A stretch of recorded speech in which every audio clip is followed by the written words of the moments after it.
అప్పుడు తగ్గాడు, ఇప్పుడు నెగ్గాడు. గత ఎన్నికల్లో ఓటమి నిలువున కుంగదీసినా ఇప్పుడు గెలుపు ఉత్సాహాన్ని ఆస్వాదిస్తున్నారు. అవమానాలు ఎదురైనా పరిస్థితులను ఎదిరించి నిలబడి గెలుపు గుమ్మం తొక్కారు. ప్రతికూల పరిస్థితులను అధిగమించి విజయాన్ని అందుకున్నారు. 3 పార్టీల పొత్తులోకి కీ రోల్ ప్లే చేశారు.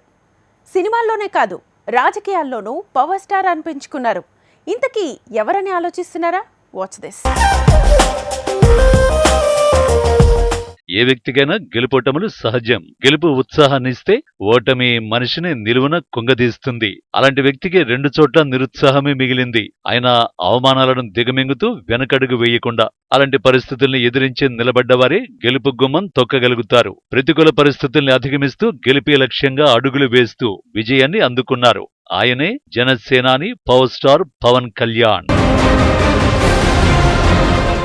ఒకచోట ఒక వ్యక్తి పెద్ద స్థాయిలో గౌరవ మర్యాదలు అందుకోవచ్చు. అదే వ్యక్తి మరో చోట సాధారణ వ్యక్తిగా జీవించవచ్చు. అచ్చం పవన్ జీవితం అలాగే సాగింది. తెలుగు సినిమాను శాసించే స్థాయి, లక్షల అభిమానులున్న హీరో. అతని చూపు తమపై పడితే చాలని ఆరాటపడే ఎంతో మంది ప్రముఖులు. ఇవన్నీ పక్కన పెట్టి రాజకీయాల్లో ఒక సాధారణ వ్యక్తిగా అడుగుపెట్టి జనసేన పార్టీని 2014 మార్చి 14న స్థాపించారు. పార్టీకి కనీసం శాశ్వత గుర్తు కూడా లేకుండా గాజు గ్లాసు గుర్తుతో 2019 ఎన్నికల్లో పోటీ చేశారు. పార్టీ అధ్యక్షుడిగా 2 అసెంబ్లీ స్థానాల నుంచి పోటీ చేసి అపజయాన్ని మూటగట్టుకున్నారు. అపజయం తెచ్చిన బాధ కంటే కొంతమంది విసిరిన మాటల తోటాలు గట్టిగా తగిలాయి. పార్టీని ఎలాగైనా బతికించాలనే ఆశతో నడుం కట్టారు. అపజయం విజయానికి తొలిమెట్టు అని పడి లేచిన కెరటాన్ని ఆదర్శంగా తీసుకుని ముందుకు సాగారు.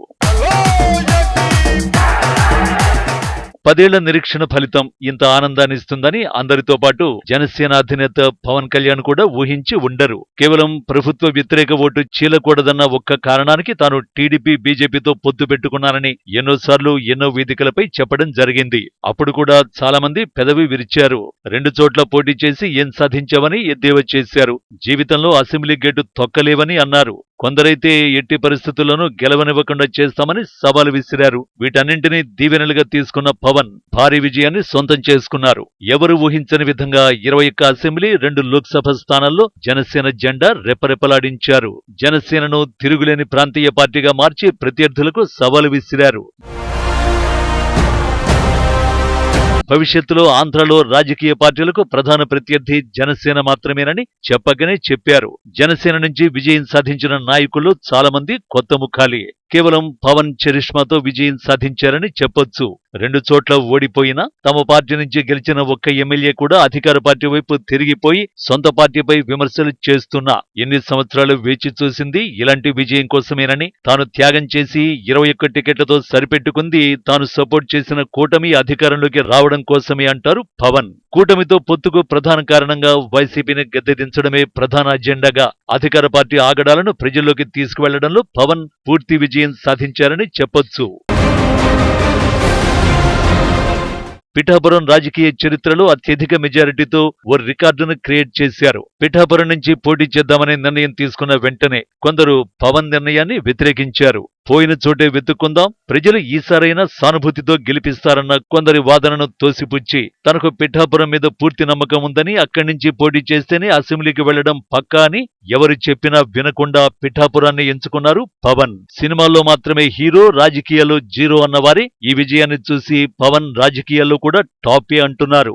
ఒక అనుభవమున్న రాజకీయ నాయకుడి కన్నా ఎక్కువ తెలివితేటలు కనబరిచారని, అతన్ని తక్కువ అంచనా వేశామంటూ ముక్కున వేలేసుకుంటున్నారు. కొంతమంది అయితే పవన్ కింగ్ మేకరే కాదు, గేమ్ చేంజర్ అని కూడా అంటున్నారు. పవన్ కళ్యాణ్ మీద నమ్మకంతో ఇంత మెజారిటీ ఇచ్చి ఎమ్మెల్యే అసెంబ్లీలో అధ్యక్ష అనేలా పవన్ కోరికను తీర్చి అసెంబ్లీకి పంపిస్తున్న పిఠాపురానికి ఏం చేస్తారో వేచి చూడాలి. పడిలేచిన కెరటం పవన్. కూటమి ప్రపంచంలో కీలక పాత్ర. 2019లో జరిగిన ఎన్నికల్లో ఒంటరిగా పోటీకి వెళ్లిన పవన్ కళ్యాణ్ ఘోర పరాజయాన్ని పొందారు. తాను పోటీ చేసిన విశాఖ, భీమవరం నుంచి మాత్రమే కాదు, ఒక్క రాజోలు నియోజకవర్గం ఎమ్మెల్యే రాపాక మినహా మిగిలిన జనసేన అభ్యర్థులు కూడా ఓటమి పాలయ్యారు. అప్పుడు సర్వత్రా విమర్శలను ఎదుర్కొన్నారు. ఎంతగా అంటే ప్రజారాజ్యం బాటలో జనసేన కూడా క్లోజ్ అనే దిశగా సాగేవి విమర్శలు. ఎవరు ఏమన్నా, ఎంతగా విమర్శించినా వ్యక్తిగత జీవితం మీద మాత్రమే కాదు, తన ఫ్యామిలీని పాలిటిక్స్ లోకి లాగి దారుణంగా మాట్లాడినా పవన్ సహనంతో ఉన్నారు. మాటలతో కాదు, చేతలతో సమాధానం చెప్పాలనే దిశగా అడుగులు వేశారు.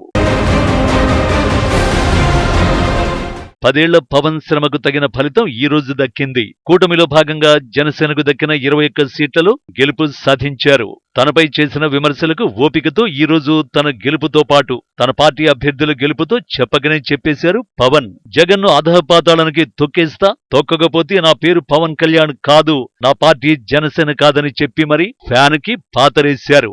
వైసీపీని ఈడ్ చేశారు. జగన్ కు పగలే పవన్ చుక్కలు చూపించారు. పోటీ చేసిన అన్ని అసెంబ్లీ, లోక్సభ స్థానాలు దక్కించుకుని 100% స్ట్రైక్ రేటుతో అద్భుతమే చేశారు. జనసేనను గత 10 ఏళ్లలో యుద్ధసేనగా మార్చిన సేనాని ప్రతి అడుగు ఓ సాహస చరితే. 5 ఏళ్లుగా జగన్ అరాచక పాలనను అంతం చేయడానికి పవన్ పెద్ద యుద్ధమే చేశారు. పవన్ పవర్ తెలిసిన వైసీపీ తొలి నుంచి ఆయన్నే టార్గెట్ చేసింది. 4 పెళ్లిళ్లు, దత్తపుత్రుడు, ప్యాకేజీ స్టార్ అంటూ వ్యక్తిత్వ హననానికి పెద్ద ఎత్తున పాల్పడింది. ఆయన రచిస్తున్న పొత్తు వ్యూహం బలం ముందుగానే గుర్తించి వేసిన ఎత్తు ఇది. మరోవైపు సింహం సింగిల్ గా వస్తుంది అంటూ పొత్తు కుదరకుండా చివరిదాకా వైసీపీ పెద్దలు ప్రయత్నించారు. జన సైనికుల్లోకి కొంతమేర ఈ ప్రచారం పోయింది. దీంతో పవన్ తగ్గుతారని వైసీపీ పెద్దలు అంచనా వేశారు. అయినా ఆయన తగ్గేదే లేదన్నట్టుగా జనంలోకి దూసుకు వెళ్లారు. ఇటు జగన్తో, అటు కాపు పెద్దలుగా చలామణి అవుతున్న కొందరితో తలపడుతూనే సొంత ఇంటిని బ్రహ్మాండంగా చక్కదిద్దుకున్నారు. టీడీపీ, జనసేన, బీజేపీ పొత్తులో పవన్దే కీ రోల్. అసలు 3 పార్టీల మధ్య పొత్తు ఉంటుందా అన్న అనుమానాలు తొలుత వ్యక్తమయ్యాయి. ఇటు చంద్రబాబు, అటు బీజేపీ పెద్దలు తొలుత పొత్తులకు సిద్ధం కాలేదు. కానీ జనసేనాని మాత్రం పొత్తులో అన్ని తానై వ్యవహరించారు. బీజేపీ పెద్దల్ని ఒప్పించడానికి అష్టకష్టాలు పడ్డారు. పొత్తుల కోసం బీజేపీ పెద్దలతో చీవాట్లు తిన్నారని ఆయనే ఓ సందర్భంలో చెప్పారు. చివరికి కమలం పెద్దలను పొత్తులకు ఒప్పించడంలో సఫలమయ్యారు. ఇటు చంద్రబాబుతో కూడా ఎప్పటికప్పుడు చర్చిస్తూ కూటమి కట్టేలా చేశారు. ఈ క్రమంలో తన పార్టీ పోటీ చేసే స్థానాలు తగ్గించుకోవలసి వచ్చినా ఆయన సంతోషంగా సమ్మతించారు. తొలుత టీడీపీ, జనసేన మధ్య పొత్తు కుదిరింది. ఆ తర్వాత బీజేపీని పవన్ అందులో భాగస్వామిని చేశారు. దీనికోసం టీడీపీ తనకిచ్చిన 24 సీట్లలో 3 బీజేపీ కోసం ఆయన త్యాగం చేశారు. జగన్ను ఓడించడమే లక్ష్యమని ఇలా చేతల్లో ఆయన చేసి చూపించారు. అలా సినిమాల్లోనే కాదు, రాజకీయాల్లోనూ పవన్ కళ్యాణ్ పవర్ స్టార్ గా నిలిచారు. ఆయన నటించిన ఓ సినిమాలో డైలాగు మాదిరి ఎక్కడ నెగ్గాలో కాదు, ఎక్కడ తగ్గాలో తెలుసుకున్న వాళ్లే రాజకీయాల్లో హీరో అని అనిపించారు.